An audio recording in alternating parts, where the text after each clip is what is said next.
Good morning. It is Wednesday, the 11th of March. I'm Maeve McMahon and you're watching Europe Today, your daily dose of European news and analysis, live here on Euronews. Coming up, as the war in Iran enters its 12th day, European leaders are growing increasingly exasperated. German Chancellor Friedrich Merz says he's becoming deeply concerned about what he calls an apparent lack of strategy from the United States and Israel. He said that he has no interest in a, quote, endless war. And while you were sleeping, tensions in the Middle East escalated with heavy strikes hitting Iran, Lebanon and the Gulf states. Civilian casualties are rising, and in Lebanon, thousands of people have already been displaced. The US says it's destroyed 16 Iranian mine-laying vessels after Pentagon Chief Pete Hegseth warned that the most intense day of US strikes on Iran was yet to come. For more on the ongoing war and Europe's reactions, we're joined here in the studio by our EU News editor, Maria Tadeo. Good morning, Maria. So a lot to process this morning. Fill us in. Well, a lot to process because this is still a story, obviously, about war in the region and energy, which is critical, of course, for the global economy. And once again, is the spotlight on the Strait of Hormuz and oil. And of course, there are now increasing concerns that this is an area that now Iran will target with mines. And obviously, that means that transportation and the flows of oil, which need to come out of the Strait, also coming out of the Gulf of Persia too, could be impacted even more severely. And this is one of the most critical locations when it comes to the global energy market. This is why we're seeing this whiplash and energy prices up and down on any news related to the ability to get oil out of the region. Now, on that note, yesterday, President Trump issued a warning in a post on social media in which he said if the mines, for some reason are placed and they are not removed forthwith, so immediately, the military consequences to Iran will be, quote, at a level never seen before. So obviously, that's the U.S. Responding again to reports that this is the next stage for Iran when it comes to the strategy of now escalation, but also chaos, with no signs that the regime or the new Ayatollah is willing to engage for the time being with the U.S. And the story, as I say, is critical and it really matters, not just because of the energy market, the implications for the economy, but also because it really speaks to the U.S. strategy. You alluded to the German Chancellor saying, we are confused. Is there a goalpost? Is there a goal? What is the goal? What is the strategy from the U.S.? And the thing about the energy market is that it never lies. You're either able to get the flow of oil up and running or you're not. And if you're not, and the escalation in the Strait of Hormuz continues to go up and you do see that tankers become blocked, not only this is going to have major repercussions in the market, but it also could show, and this is a fundamental point, that the U.S., alongside Israel, of course, has gone into a major military operation without all the details figured out. So this is a critical point at this stage. And that's why Emmanuel Macron, he's hosting a G7 call today.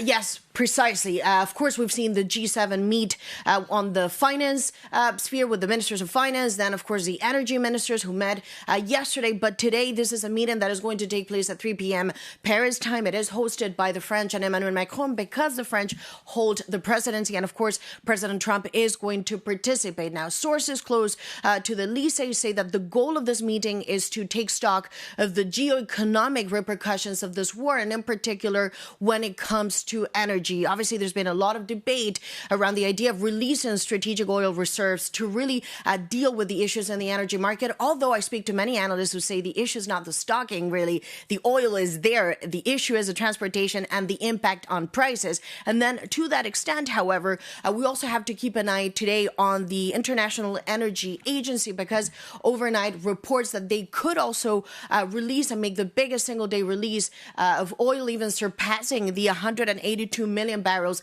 that they put out in 2022 when the war in Ukraine broke out to deal with the implications and the ramifications in the energy market. But again, one of the fundamental questions beyond pricing and just logistics, is there a plan really to get oil coming out? And does the U.S. really have a strategy? And to more confusion, just briefly, yesterday, the U.S. Secretary for Energy said that they had managed to escort tankers out. Then he deleted it, and it was obvious that no tanker had been escorted out. So again, there's a lot of confusion, not just in the logistics, but really, is there a plan?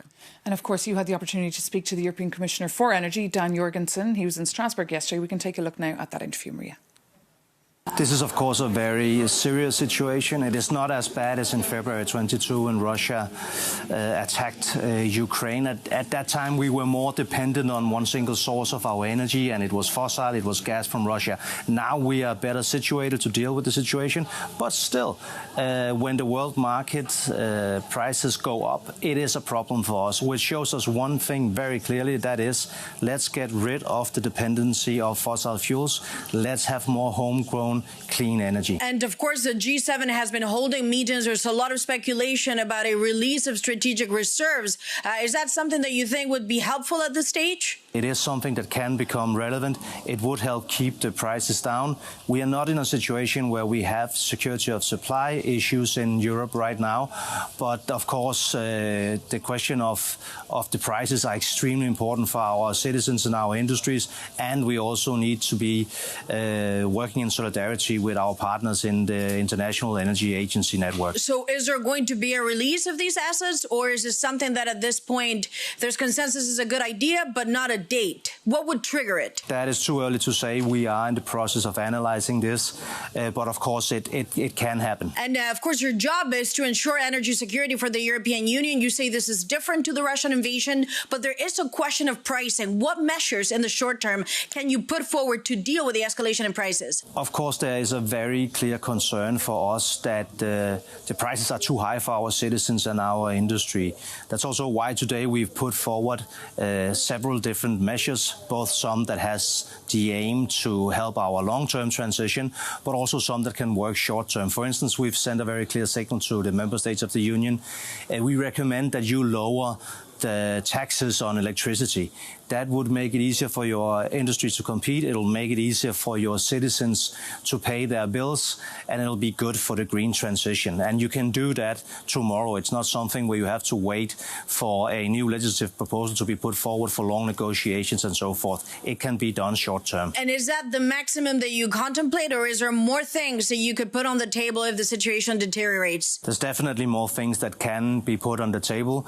It's also very clear that there's a big difference between being in a serious situation like the one we're in now and being in an emergency like the one we had in 22. And since we're not there yet, we're not applying some of the emergency measures that we did in 22. There has been calls now that leaders could ask, certainly next week when they meet and they talk about competitiveness, for another review of the ETS. Is that something that you would say, yes, everything can be reviewed? We are, of course, continuously discussing what to do with regards to our long-term transition in the European Union, whilst at the same time addressing immediate needs. What's important for me to say is that our fundamental direction is the right one. We need to move away from fossils. We need to have a green transition. Why? Because it lowers prices, because it helps us decarbonize, but also because it gives us the energy security that we so clearly do not have right now. That's the lesson we learned from the situation in Ukraine when Russia attacked, but it's actually also a lesson that we are reminded now that other geopolitical events are affecting our price levels in Europe. Of course, and you hear the industry saying the issue is that Europe does not have energy security. You cannot be competitive if you do not have energy security. Is that an exaggeration, or do you look at it and you say it's a fair point? At this point, Europe does not have that level of security. No, unfortunately, it's very clear that we are not independent. We import for more than 370 billion euros fossils every year. That's not sustainable for our climate, certainly, but not for our economy either. We need to use more homegrown energy. The good news is that that homegrown energy will also be cheaper than the fossil alternatives. So not only will it help us to become more independent and therefore be good for our security, it'll also be good for our economy. Now, this is not something that might happen in the future and that we're waiting for. This is something that we are already doing. So last year, we deployed a record of 89 gigawatts of new renewables. That saved us more than 30 billion euros, just this newly deployed renewables. And this year, we will do the same. So we are moving in the right direction. But when are you going to see that manifested in prices, however, especially given this volatility, because the direction of prices has been up, certainly for the past week? The deployment of new renewables brings the prices down. This means that had we not had the renewables that we have, the prices would have been much higher. That's one of the reasons why we don't see the same effects now as we did in 22. So when prices are set for electricity, for instance, the most cheap energy bids first, and that's the renewables. Then sometimes if you don't have enough renewables in the system and it's the fossils that set the price, the gas that sets the price, that's when the prices go up. Also on the renewables. And the less hours, the better we can become at having less hours of the fossil setting the price, the better, of course, it is. So that's one of the reasons. I know it's a bit complicated, but that's one of the reasons why we are in a better situation now than we were in 22. The Russian president has said that Russia is ready to intervene in this market to stabilize prices. When you hear that, what does that make you think? What does that allude to you? We absolutely do not want Russian energy. Russia is conducting a terrible war on our friends in Ukraine, and we do not want to help indirectly finance that war by buying Russian energy. Russia has weaponized energy against us. Russia has blackmailed member states of the European Union using energy. So for us, we've said no more to this, and that is a standpoint that we will stick to. Now, the war in Iran has spread to Lebanon, where Israel has vowed to root out the Iran-backed Shia militia Hezbollah. Thousands of people are on the move, mostly from South Lebanon, from a war that has already caused almost 600 deaths in the country. In a last-ditch effort to stop the violence, the Lebanese government asked for direct talks with Israel through a US intermediary. So far, the US and Israel have rebuffed the proposal, albeit not officially saying the government should focus on disarming Hezbollah. Euronews' senior editor and Middle East expert Sophie Claudet spoke to Lebanon's energy minister Joe Sadi. Here's what he had to say. This was indeed a very courageous initiative by our president. But as of this time, I am not aware of any response yet. But don't you think it's a little too late? As per the 2024 ceasefire agreement between Lebanon and Israel, the Lebanese government was supposed to disarm Hezbollah. This hasn't happened, and we've seen now what's happening. Here, obviously, I think everybody would wish that the implementation of this would happen much quicker, but this has to do on one side with the availability of the capabilities of the Lebanese army. It has to do with also the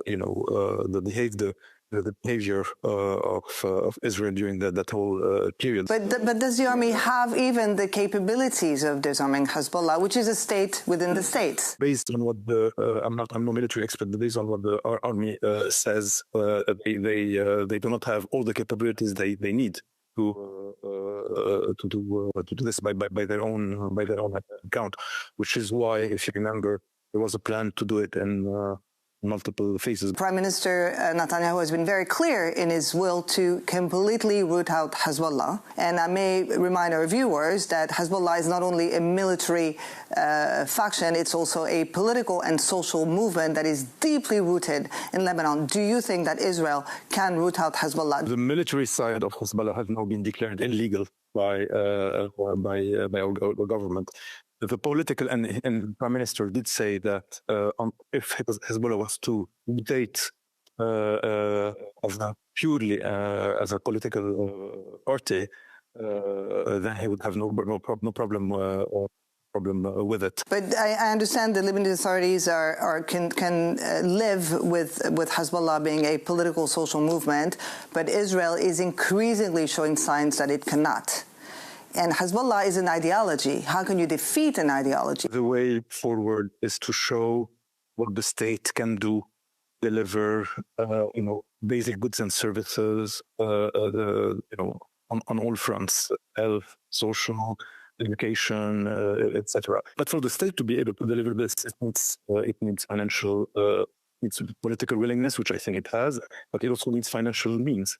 And unfortunately, the Hezbollah dragging us again back into the war, it makes the availability of international funding that much more difficult and distant in time. Do you think if the Iranian regime was completely defeated, that would significantly weaken Hezbollah as a movement, as an ideology, as a popular movement in Lebanon? The lifeline, there is a financial lifeline for Hezbollah coming from Iran. They've said it so publicly. There is a military one, probably that has severely decreased since the regime change in Syria, but certainly on the financial front as well. And so any reduction, any major reduction in both on the military side and the financial side, in terms of lifeline to Hezbollah, certainly would weaken it.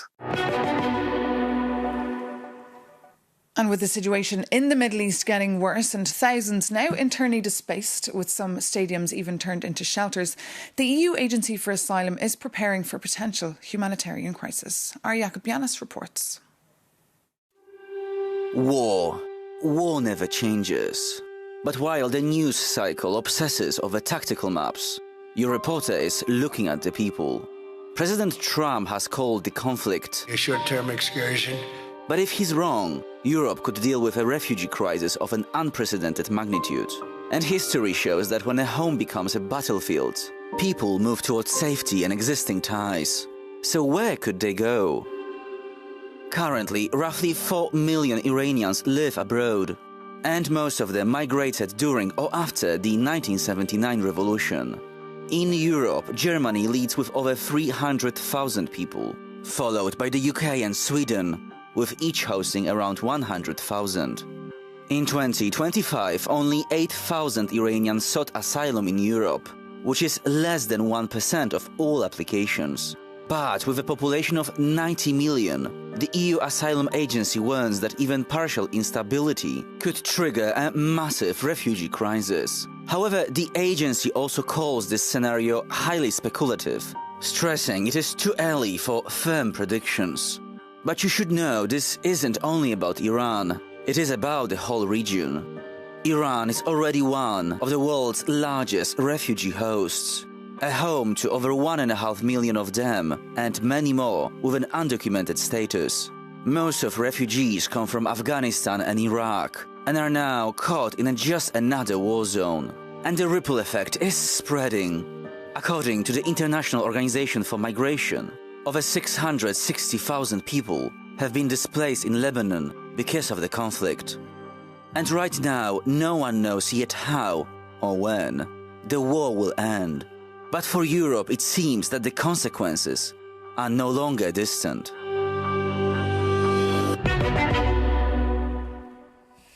And it is in this very context that MEPs are gathering in Strasbourg this week. European Commission President Ursula von der Leyen is set to address the Parliament this morning. For more on that, we can now cross over to the European Parliament in Strasbourg and bring in Euronews' Marit Gwynne-Jones. Good morning, Marit. So Ursula von der Leyen will take centre stage today at a very tense time for the European Union and also for interinstitutional relations. Tell us more. Yes, Maeve, expect a fiery debate when the Commission President joins the hemicycle later this morning. For two reasons, really, because firstly, members of this Parliament have been telling me in recent days that they feel that von der Leyen has been really overstepping her mandate in response to the conflict in the Middle East, that she's been wading into foreign policy when she shouldn't, encroaching on the role of the EU foreign policy chief, Kaja Kallas. I remember von der Leyen was the compromise candidate back in 2019, but her critics say that since then she's been using crises like this one to accumulate power and to expand her mandate into a more geopolitical one. And in fact, von der Leyen did deliver a speech earlier this week where she essentially laid out a new vision for the way the EU conducts its foreign policy, saying it has to stop being a custodian of the old world order, she said, and that it essentially faces two choices. It either clings on, she said, to what used to make it strong, or it adapts to a more power politics world by pursuing a more interest-based foreign policy. We've had quite a harsh response from socialist voices.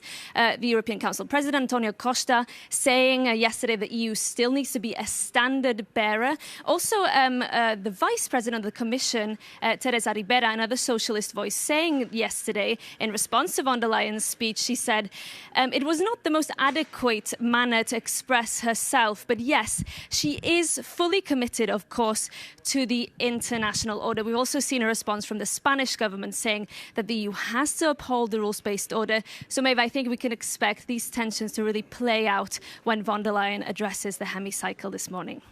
Indeed. Margaret Gwynne-Jones, thank you so much for that live update there from Strasbourg. But that does bring this edition of Europe Today to an end. For more news and analysis, do visit euronews.com. Thank you so much, though, for tuning in. As always, take care and see you very soon on Euronews.